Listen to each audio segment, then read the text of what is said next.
Hello everyone, this is DJ's Radio Show Up. Sorry for the delay. We had some trouble. The actor for Fritz got kidnapped by the cult of Hastur, something like that. But anyways, we got him back, and now we return to our adaptation of Can't Go Home Again. Last episode, we discovered that the Foxy animatronic is alive and kicking, and there's a strange mystery involving the safe room. The puppet opened up a bit more on its backstory, but then quickly disappeared once he heard that Foxy, unlike the other animatronics, is still alive. Now, we find the culmination of all this. The marionette was floating just outside the pizzeria, the place where so much suffering had occurred. As he looked at it, he could not help but think back. Months ago, the marionette was watching television in the living room. Frederick entered. Alrighty, Marion. Tomorrow is movie night. Just to plan this out in advance, want to catch one of the Fazbear flicks or something more unusual? How about Freddy vs. Bendy? Oh, yes. I remember my disbelief when Archgate said they wanted to do a crossover.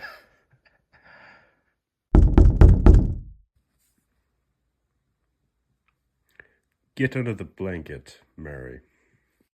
Got it, Dad.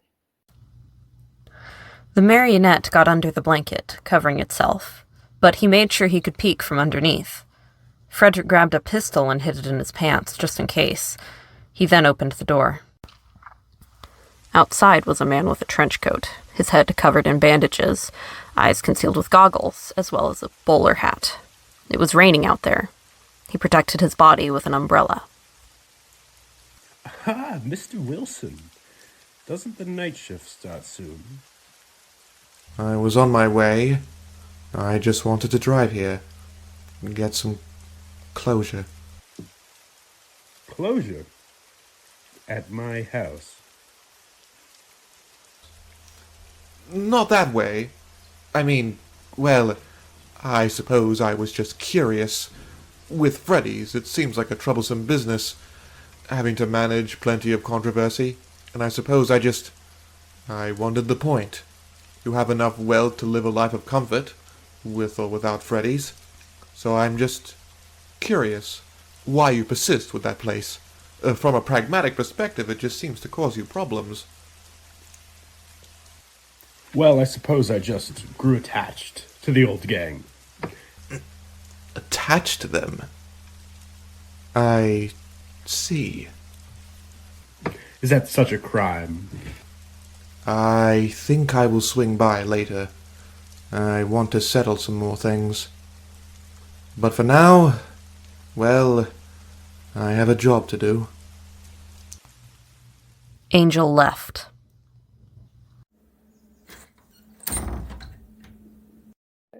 Father, that man seems so familiar. I know. I'm just leaving it be for now. You should get some rest. It is nearly midnight. Got it, Dad.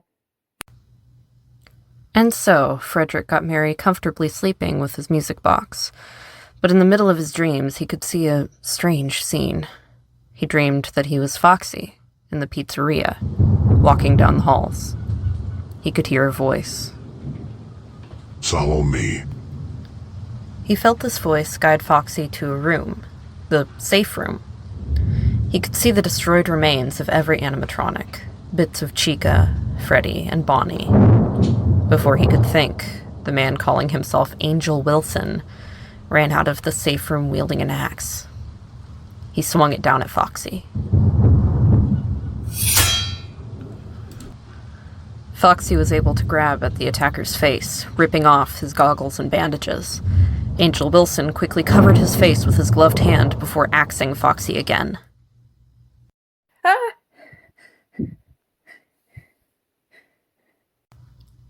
Something was happening at Freddy's.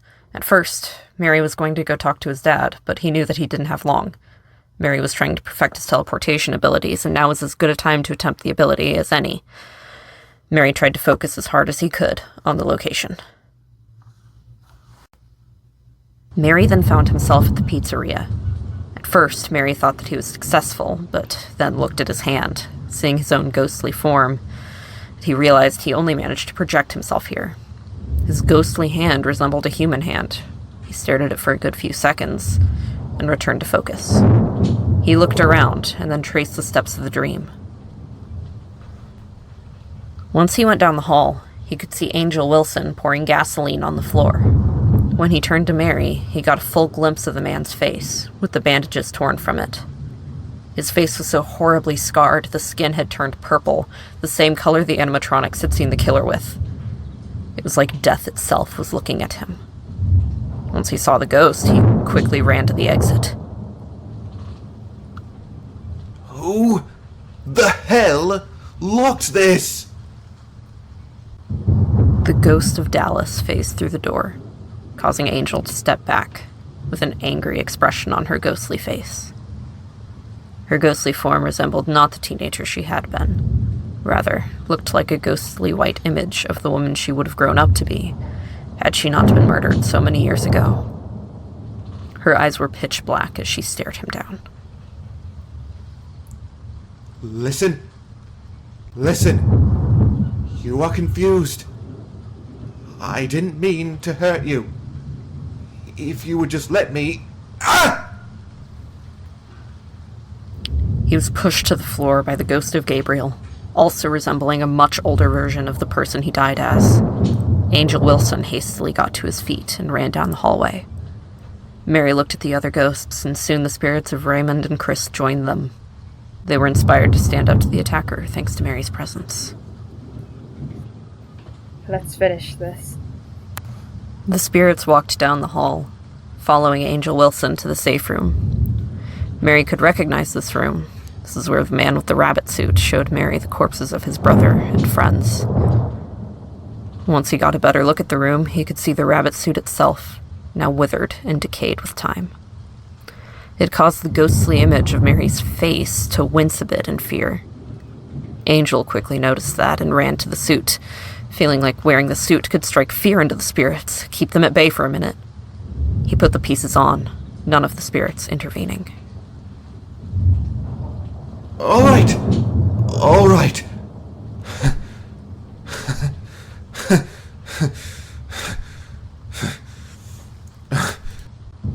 We got some time? I recognize you, Marion. What? Yes, I knew you. Before you died.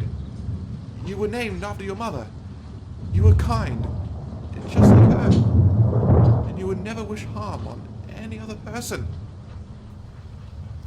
Mary noticed something. It was leaking water from the top of the room, and now Mr. Wilson had placed the spring lock suit on. All he had to do was get him to walk backwards, or most of the really extreme leaks from the roof occurred. Just let me explain myself, please. Mary took 2 steps forward, causing the man in the rabbit suit to take 2 steps back. Success!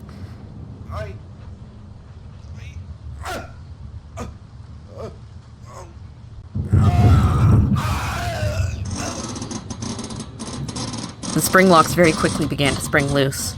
Blood flowed from the corners of the costume. Angel Wilson tried desperately to remove the outfit, with no success.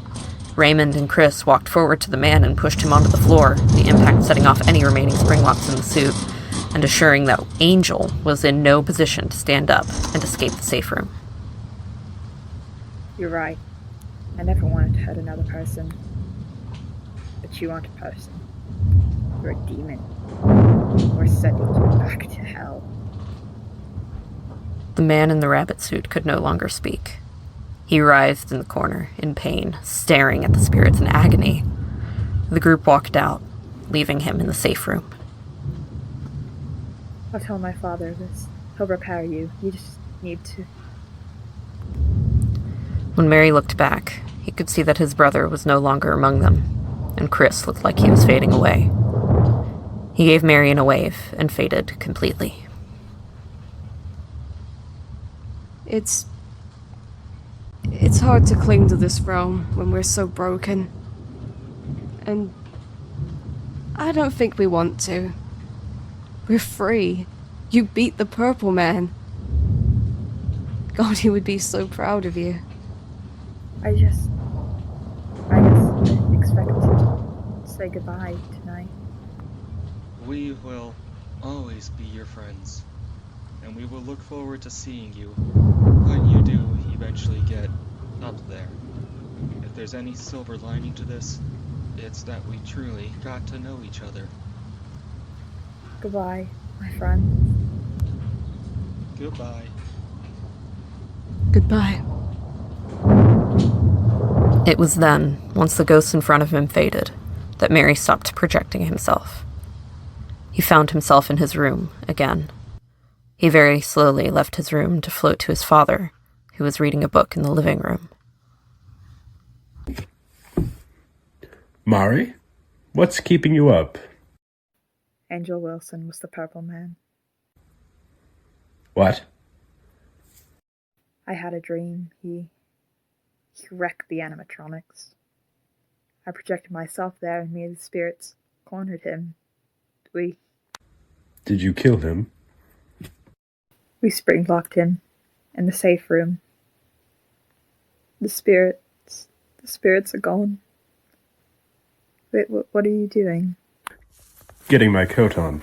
I'm going to Freddy's, and then I'm going to make sure the job is done. Do you want me to come with you? No. You have done more than enough. You, my greatest creation. I am so proud of you. Mary was happy at the praise his father gave him, and he watched his father leave. Mary then looked down at the floor. He did it. He beat the villain, he freed the souls. And his prize was being alone. He felt so selfish for feeling bad about it, over them being allowed to pass on, but he could not help but feel this angst over being the last haunted animatronic now. In the present day, Mary thought back to those events. He remembered assuming that his brother had simply passed on sooner than the other ghosts, and that's why they could not even get a goodbye. But now it dawned on him that his brother was probably just clinging to the suit, not projecting himself, because that took extra effort. He floated over to Freddy's. Meanwhile, Mike finished driving to the warehouse. It started to rain, conveniently, so Mike hurriedly ran inside. Once he was in the warehouse, Mike saw Fritz, standing next to an anxious-looking blonde man with glasses. Fritz had a busted lip and a bruise on his forehead. Sorry, I am late. Holy crap. Foxy really did a number on you. Yeah, I know. This is Jeremy Fitzgerald. I've mentioned him before. Ah, yeah, you did. Nice to meet you, Jeremy. My name is Mike Schmidt. Sorry it took a while. I'm still hungover. Wait, you weren't at Freddy's drunk, right? That seems dangerous. No, I was there alone. Well, Mike was getting wasted. It was my first time in a while, so... anyways, not important. Gotta cut to the chase. The killer was one of us. What? I mean, he was a security guard, not one of the people here. Oh, thank God. Christ, man, what the hell? But anyways, the killer. I'm pretty sure I know who it is.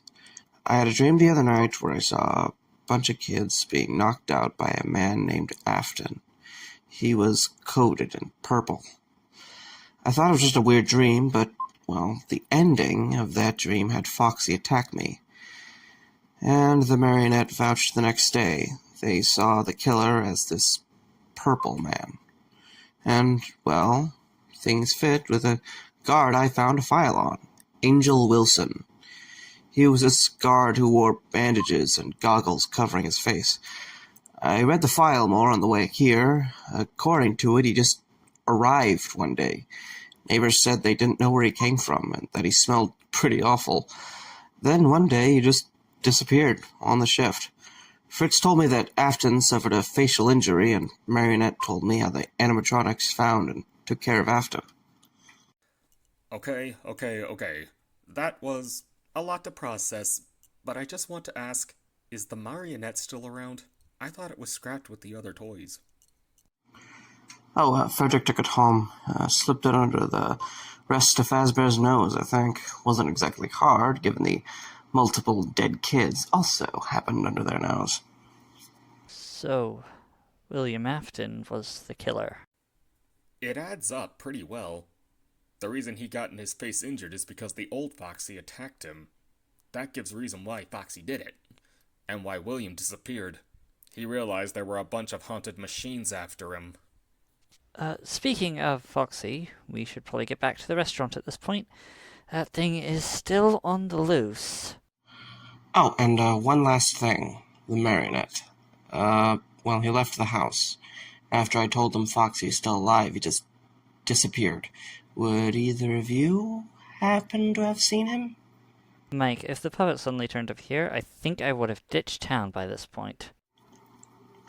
Right. Well, if it's not here, I'd imagine he's probably looking for Foxy. Even more reason to go over there. Think we'll be able to control him enough to get him over here? I say we see once we get there. I will come help if needed, though, if both Foxy and that puppet thing are on the loose, I think I will just stay in the van. Right. Oh, and, the animatronics are still in there. But they aren't alive. You okay sitting back by them? Hey, Mike, did you bring a car by any chance? I did. Oh, thank God. And so the trio traveled to the restaurant. Mike allowed Fritz to drive while he sat with Jeremy in the back. So, you are Jeremy Fitzgerald. Used to work with Fritz? Yeah, he didn't use that same name at the time. It's weird knowing that it was so long ago now. Also, you've talked about the marionette, and are talking to it. How did you do that? Well, it came with a package in regards to the house. We kinda had to get used to each other. It trusted Frederick, so he tolerated me. That is crazy. Speaking of crazy, Fritz also told me about how you went back there to work even after getting fired. What can I say? I guess I became attached to the gang. Plus, I needed the money and the thrill of it. So, you liked working there? In a way, yeah. Felt important. How was it for you back in '87? It was terrifying for me. I had to wear a mask to avoid death, and I had to wind the puppet's box to keep it from jumping out at me. And it felt really lonely as my only guide was Cadwell over the phone. Ah, yeah, phone guy. He, made tapes helping me too. He had a bad night. He didn't make it. Oh god, that's horrible to hear. That guy had a niece. I bet he just went missing to the public. Frederick was really good at covering up evidence. If a kid scraped his knee, you could bet Frederick would have a team beach the floors and pay off any witnesses. I wondered if he did it for a while. But I guess that theory is out the window. Maybe Frederick just didn't want the place to fall because of Afton's actions. Or he just felt things might get worse if they did close. The animatronics didn't have a place to stay. I guess that makes sense.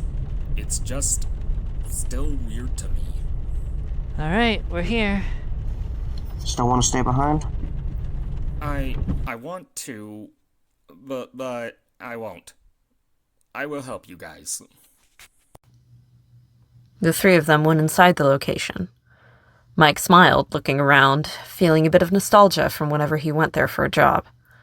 Jeremy looked around with a tinge of fear, turning on his flashlight. Fritz looked around intently. Alright, gonna make sure as much of the power is on as I can. I think I will come with you. I will look through the place on my own. Just a reminder, the guy who goes alone always dies first. Thanks for the encouragement, Fritz. Mike walked down the hall. It didn't take him long to find one of 3 things they were looking for. In the main area, the puppet was visible, sitting down at the table. Who's there? Oh. Hi, Mike. Why, look at this. I try to come here and I get strangled, but you go here and it's fine. It was him. Who?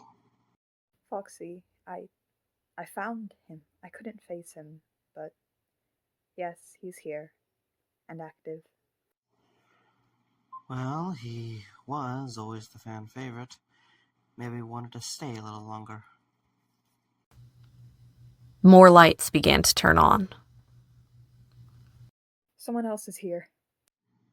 Don't worry, it's just Sam and this Jeremy guy he brought along. Oh. Of course, more people had to be here. Let's just go find them. We can do this together. Mike tried to find his companions, with the marionette floating next to him and following. Mike walked over to the office and took a second to smile, remembering how he would fend for himself in the nights. Alright. We've been trying to see if we could find Foxy on the cameras. So far, no luck. Hey! What's the... Oh, right. He's, well, he doesn't bite. Fritz, you briefly saw him at the house. Jeremy, this is the marionette. You met before back in 1987. Met is a strong word. The marionette said nothing. In fact, he didn't even move. This went on for about a minute as Mike tried to think of a way to get Mary to display some kind of response. Hey, would you look at that? My Bonnie plush. I bought this guy to keep you from being too lonely on the shift. Must have left him here. Say, Mari, you like collecting these things, don't you? Nothing? Hey, you were probably right. He's pretty dusty. Oop. Just as Mike dropped the plushie, the marionette dashed across the room to grab it. He held it close and floated to a corner in the room. Come on, I was just playing around. So, Mike, do you want to check out that deal with the safe room? Try to do some stuff before Foxy gets aggressive and we can't focus on it? Sounds great. Could you lead me there? I can. With that, Fritz led Mike, Jeremy, and the marionette to the boarded-up door of the safe room. So, this is it? Yup. This is the place. There's a hammer in here. Might be able to get those wooden boards. Right on it.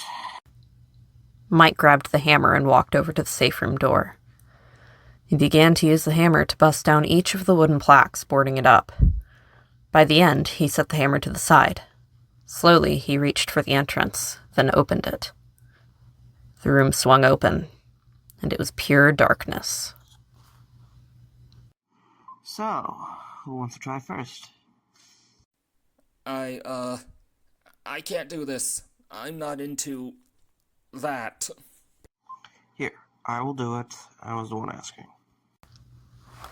Jeremy handed Mike a flashlight, and Mike turned it on. He slowly entered, trying to block out that dreadful smell. Then, the flashlight caught something unexpected. With the light, he could see an animatronic slumped up against the wall like Golden Freddy, but this was a Bonnie variant. Holy crap. What is it? There's a busted-up Bonnie in here! What? It's a slumped-over golden rabbit. It's freaky. Fritz and Jeremy both peeked into the safe room, spotting the withered springlock suit. It's the killer. How do you... I know because I'm the one who killed him.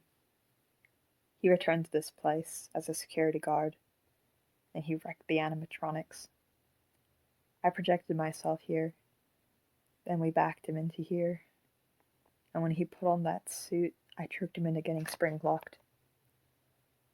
I told Frederick, and Frederick locked him in here to ensure he never got out. The tension was palpable as the revelation was left to hang in the air, while the marionette started to float down the hallway to a different spot in the restaurant. Mike left the safe room and chased after the marionette. Mari, is that what you were hiding from me? Why? It was partially just that I didn't want you digging more, and partially that I didn't want anyone outside of me and my father to know what happened. I wanted him to just disappear, with no one knowing his ultimate fate, just like what he inflicted on so many of his victims. And it was partially that, even if I knew he deserved it, it felt weird for you to see someone I killed. I understand. Well, that explains things. It means in my second dream I was just seeing some weird vision about this golden rabbit guy when Frederick sealed the bastard away. Mari, I'm just glad you are being more honest now, you know? The marionette was grateful for the reassurance, but before he could reply back, they were interrupted. Oh my god. What is it, Sam? Foxy? No, it's... Oh god. Mike and the marionette hurried back down the hall, and they saw the most terrifying thing outside the safe room. The hideous, withered golden rabbit, walking on 2 feet, albeit crouched and in pain. It stared Mike directly in the eyes, human, looking more monstrous than any animatronic he'd ever faced off with. All the evil in the world seemed to paint the rabbit's face. It opened its mouth.